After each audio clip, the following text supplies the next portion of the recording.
टाळ मृदंगांच्या गजरात श्री गजानन महाराजांची पालखी सेनगाव नगरीत दाखल होणार। 700 वारकऱ्यांचा सहभाग, जय्यत तयारी पूर्ण। सेनगाव नगरीत भक्तिमय वातावरण निर्माण होणार आहे। विदर्भातील प्रति पंढरपूर म्हणून ओळखल्या जाणाऱ्या श्री क्षेत्र शेगाव येथील श्री गजानन महाराजांची पायी पालखी दिंडी बुधवार 1 जुलै रोजी सेनगाव इथं दाखल होणार आहे।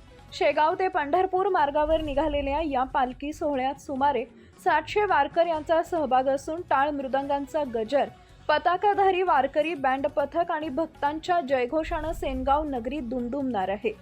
दरवर्षीप्रमाणे यंदाही पालखीचा मुक्काम सेनगाव येथील जिल्हा परिषद शाळेच्या प्रांगणात होणार आहे। वारकरी व भाविकांसाठी गावकरी, व्यापारी आणि सामाजिक कार्यकर्त्यांच्या पुढाकारातून महाप्रसादाची व्यवस्था करण्यात आली असून सुमारे 10 क्विंटल बुंदी, भाजी आणि चपातीचा प्रसाद दिला जाणार आहे।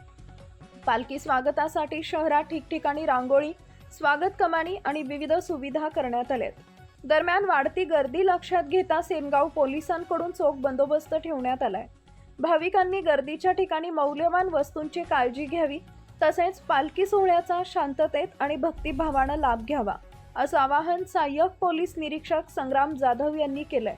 श्री गजानन महाराजांच्या दर्शनासाठी पंचक्रोशीतील हजारो भाविक सेनगावमध्ये उपस्थित राहणार असल्यानं शहरात भक्तीचा उत्साह पाहायला मिळणार आहे। धुमाकूळ महाराष्ट्र न्यूज हिंगोली जिल्हा प्रतिनिधी प्रदीप वाघ, आजेगावकर।